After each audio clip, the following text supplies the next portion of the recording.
Hey, podcast listeners, it's Savannah here, producer of Corporate Competitor Podcast. And as you know, Dawn and our entire team became part of the Maxwell Leadership family in 2022. Well, today you have the opportunity to become our teammates too. There are many of you who are listening right now who would love to launch your own business or start coaching other people. And we have a phenomenal strategy where you are 100% in control of your own business. When you become a Maxwell Leadership certified team member, you join a global community of entrepreneurs led by our expert team of mentors and faculty, including John C. Maxwell. Plus, you will get one of the top leadership certifications in the world next to your name, giving you the boost you need to get started. Visit us online at maxwellleadership.com/join the team to find out more information. What do most Fortune 500 executives have in common?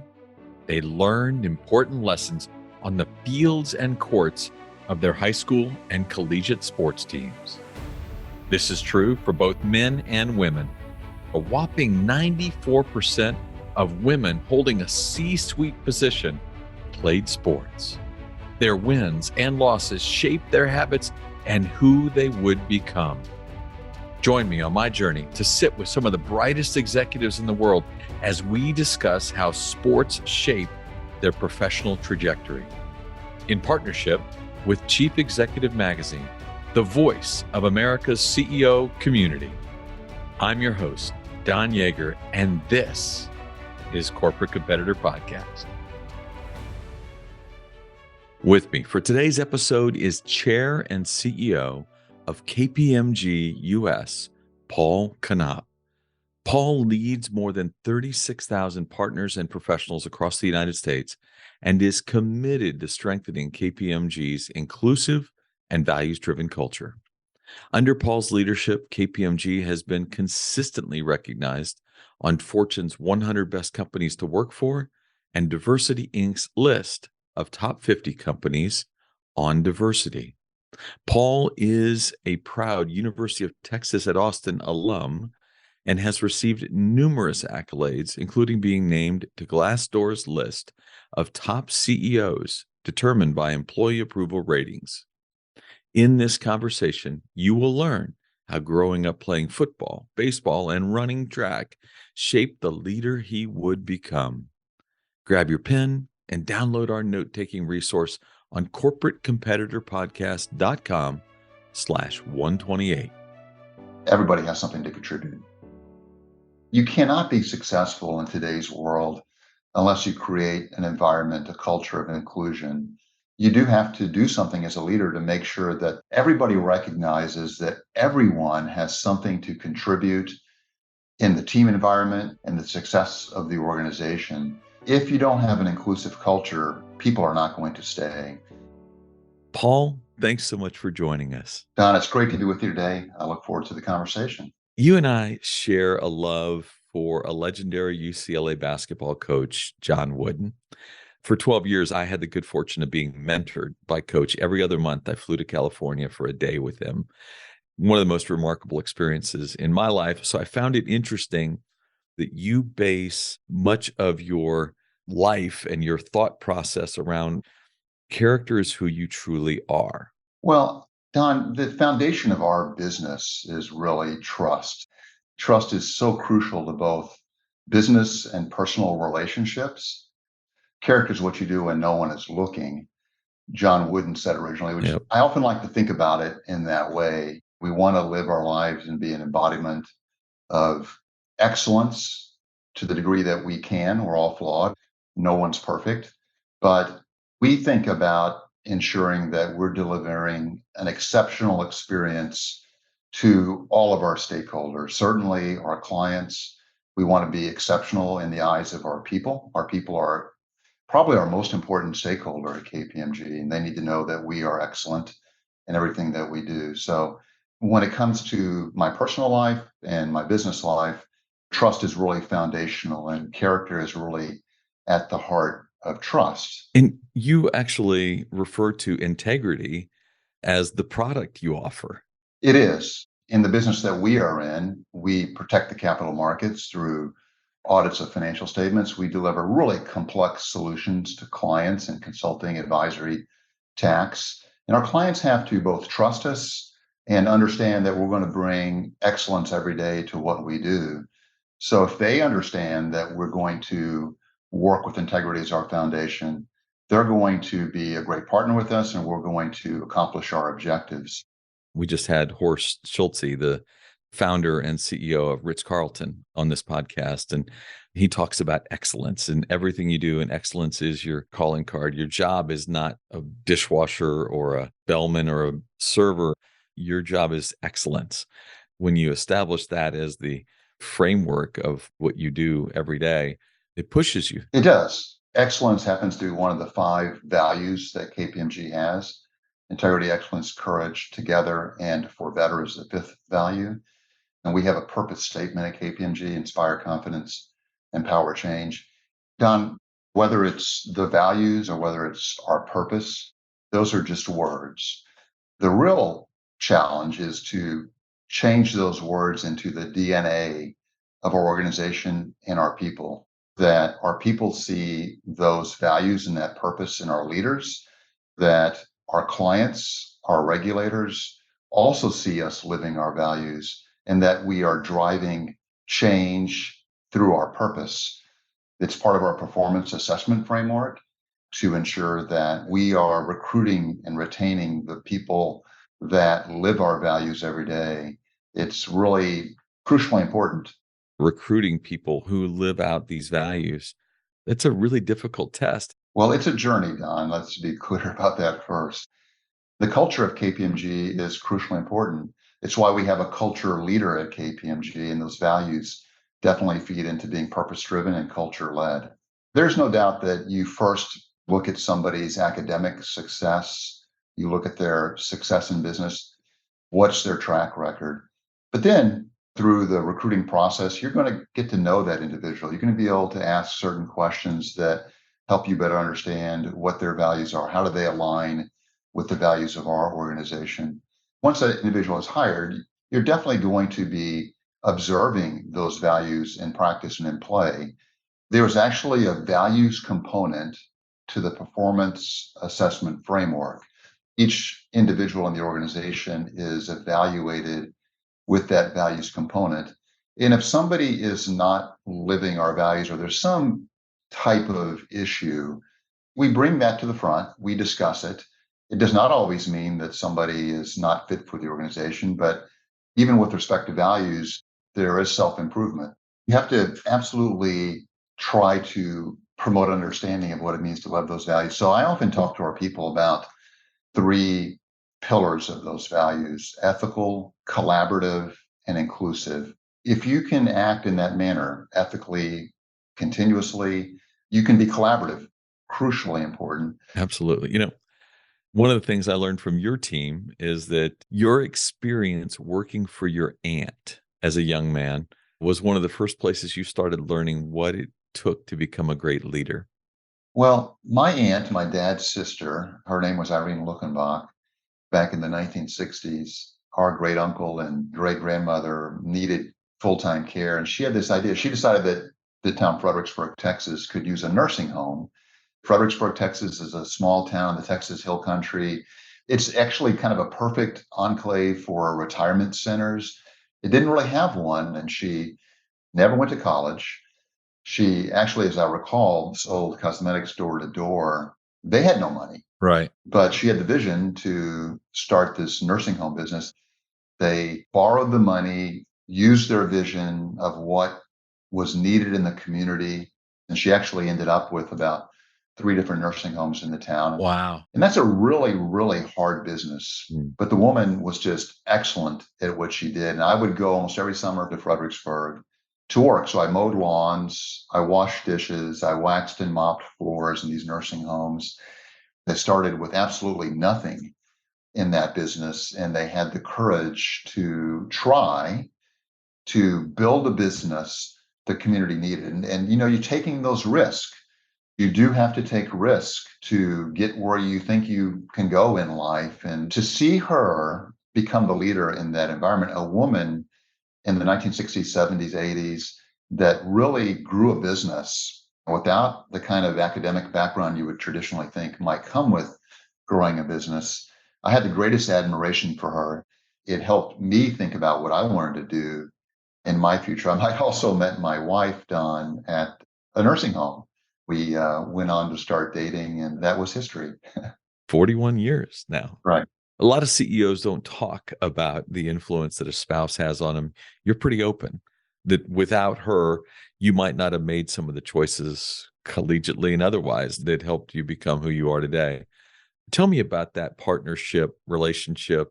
Well, I got busy right after I met her, after my junior year in high school. I was struggling a bit, Don, to be honest with you. I wasn't getting a lot of encouragement to go to college. And the friends that I ran with in the neighborhood certainly were not on a path to college. It wasn't my focus. So when I met Mona, she was very successful academically. Obviously, she was pretty. It really caused me to stop and think about what I needed to do to achieve more in life. And look, you're going to have to pay a price to do this. You're going to have to work during college. You're going to have to get loans. You're going to have to apply for scholarships and to engage with people differently and to concentrate on my studies to make sure that I was able to get into the University of Texas. So she certainly was an inspiration for me to think differently about whether I should go to college. And ultimately, we both went to the University of Texas at Austin. That institution is so important to me. I was lucky to live in Austin, Texas. I could not really afford to go to school anywhere else. I told the president of UT Austin and the dean of the business school when I see them that that school was an enabler for me, and it really caused me to think differently about life. I love it. You mentioned that athletics wasn't the focal point. You weren't the greatest athlete, but I do know of one athletic achievement.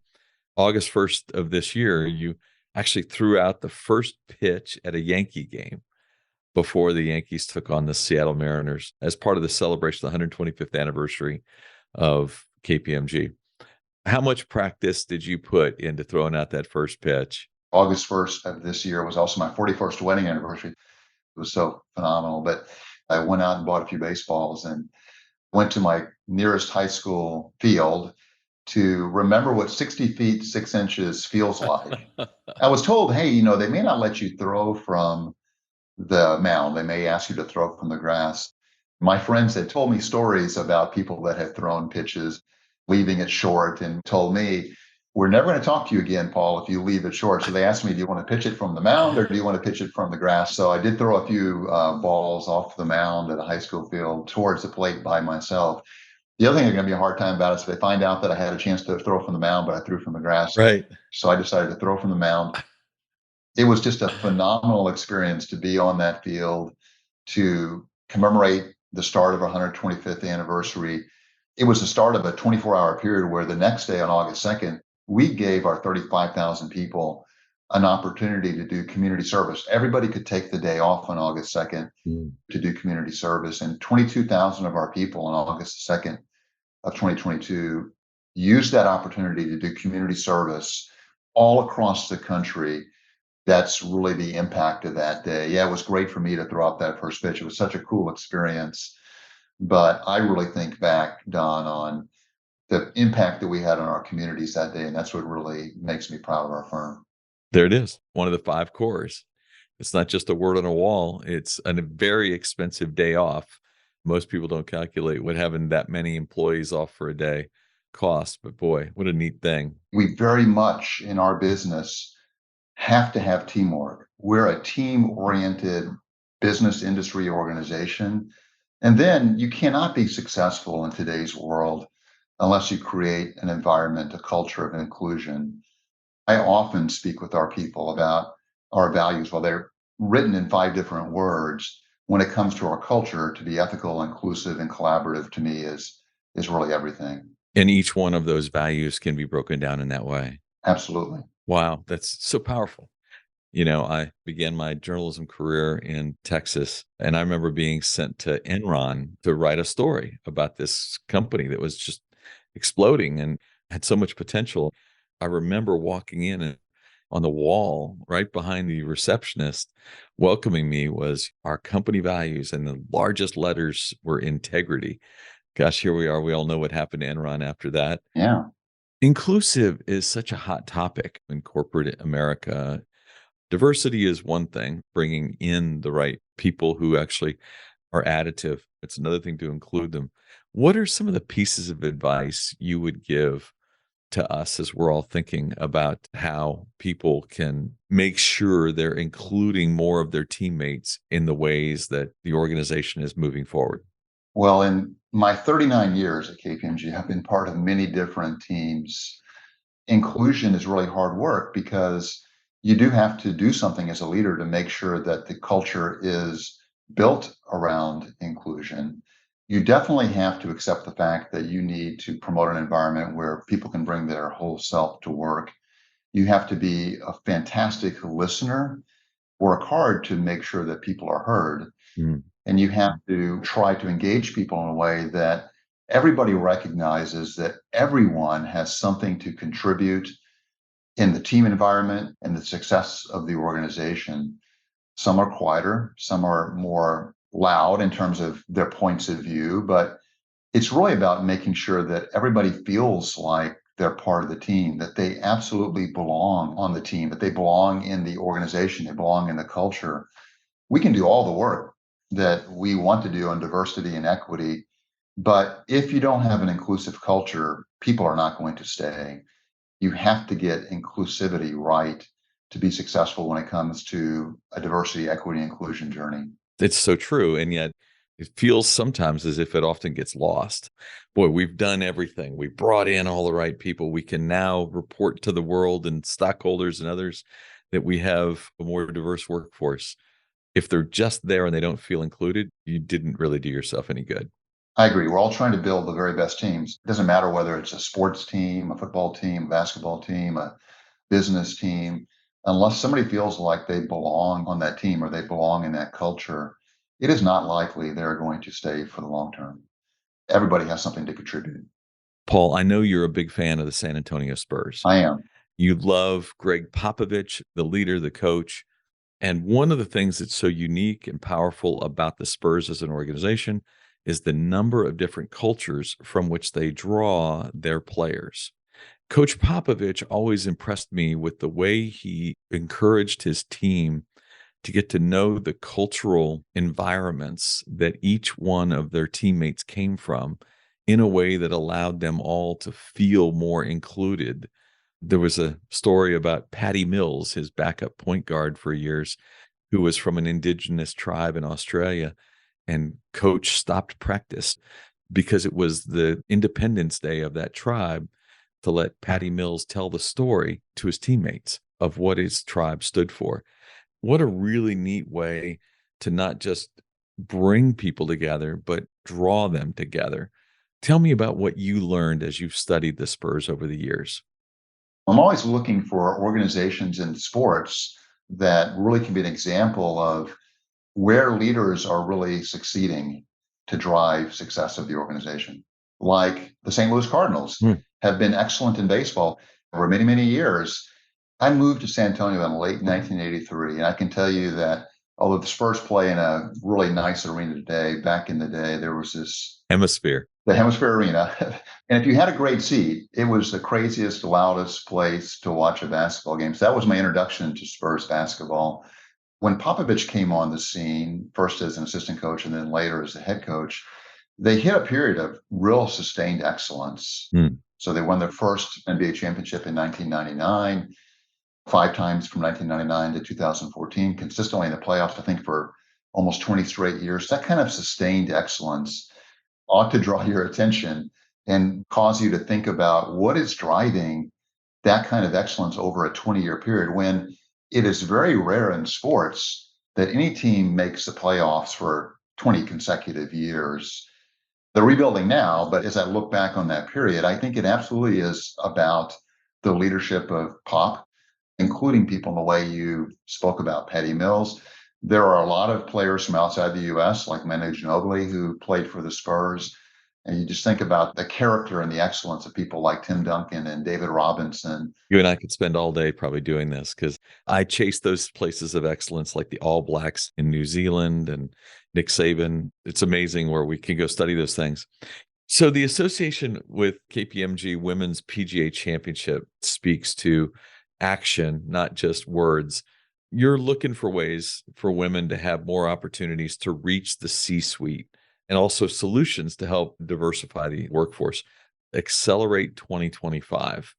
So Accelerate 2025 was born out of the need to strategically change the way we look at diversity, equity, inclusion. We needed to embed our DEI efforts in the strategy of our organization. It needed to be part of our talent strategy. And so my first day as chair and CEO of KPMG was July 1st, 2020. That is only about 35, 36 days after George Floyd was murdered. It was a period of time when we were listening to our people about the kind of change that they wanted to see in society and the kind of change they wanted to see us drive in our own organization. We engaged with our Black partners specifically, but also other underrepresented groups at KPMG. And this isn't a pandemic, so a lot of it was virtual in the early days. But we listened to what their experience was from their perspective. It starts with asking really candid questions where you have to really want to listen to learn. Do you feel like you belong here? Do you feel like you have a sense of belonging? Do you feel like your experience in our organization is the same as what our white colleagues are experiencing? And quite frankly, some of our Black employees and partners did not feel that they were having the same experience. We had to listen to what their perspectives were. You hear the stories of being stopped for no other reason than you were driving while you were Black. Our employees had those experiences.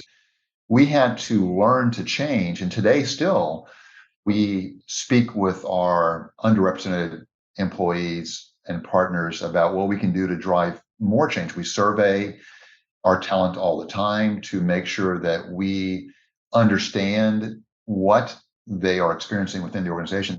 We had a symposium with our Black partners at our learning development facility in Lake Nona, Orlando, Florida recently. And I stood in front of our Black partners, and we have 2,400 partners at KPMG, Don, but only around 50 are Black, a little less than 2%. And that is not representative of the demographics of America. And it's exactly what we're trying to change. We're trying to build an organization where people feel that sense of belonging to ensure that we do look a lot like society as a whole. Accelerate 2025, our strategic initiative by 2025 to achieve certain aspirational goals for KPMG. And we put it into three pillars, Don: getting here, succeeding here, and leading here. It's about recruiting more underrepresented people to KPMG. In this past year, we increased the hiring from historically Black colleges and universities by 40%. We interviewed 80% more Black and Latino, Hispanic potential employees than we had in the previous year. We've done so many different things to bring people here, but we also know that we need to build an environment where our underrepresented talent succeeds at KPMG and then ultimately leads at KPMG.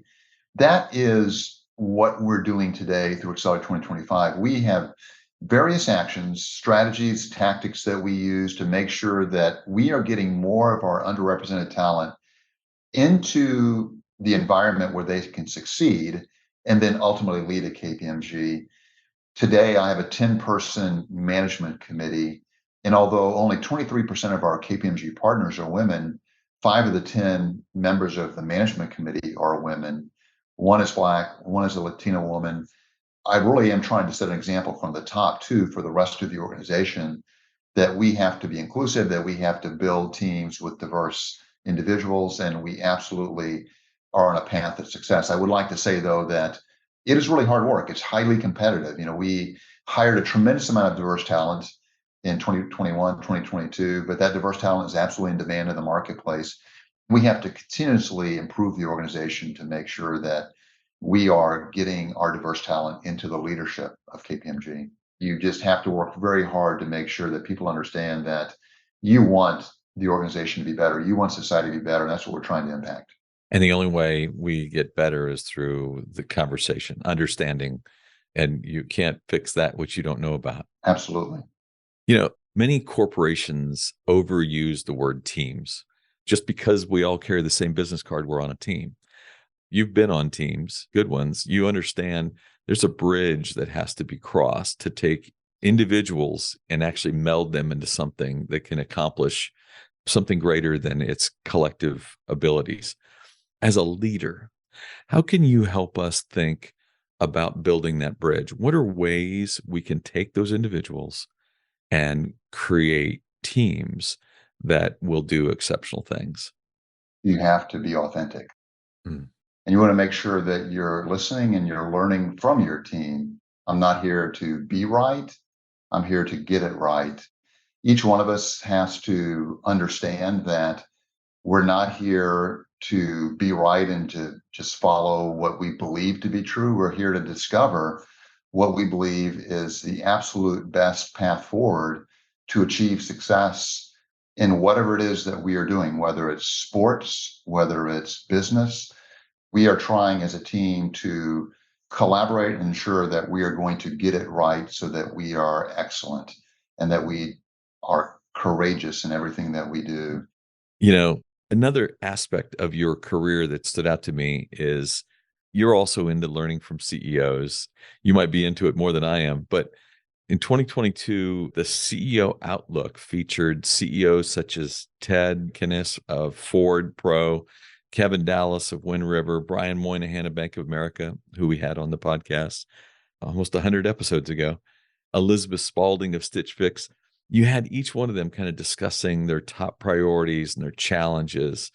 I'm curious about your biggest takeaways from the interviewing of other peer CEOs. What kind of things were you looking to learn about your leadership, studying other leaders? Well, I certainly took note of the concept of growth through disruption and resiliency in our most recent CEO Outlook survey. Think about the last 2.5 years, Don. We've lived through a pandemic. We had a real social justice reckoning with the murder of George Floyd that caused all of us to be much more focused on diversity, equity, and inclusion. We now have tremendous economic and geopolitical uncertainty, just a enormous amount of disruption that we're all living through.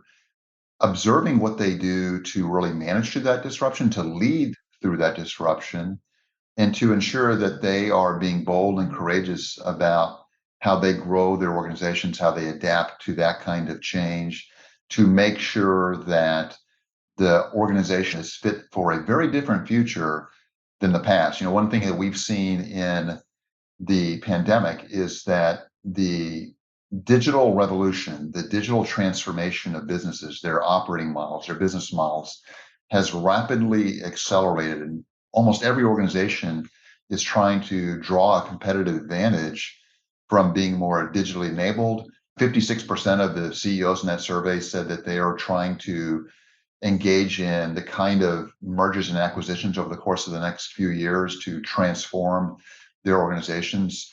Any organization that has the courage to really change their business model to ensure they're going to be more successful moving forward in the future is absolutely a company that's worth studying for all of us. And I love the bold actions that CEOs are taking during really challenging times when you think maybe it might be a time to step back a bit with economic uncertainty, but they're leading with resiliency, they're leading through change, and they're making sure that their organizations are going to be competitive for the future.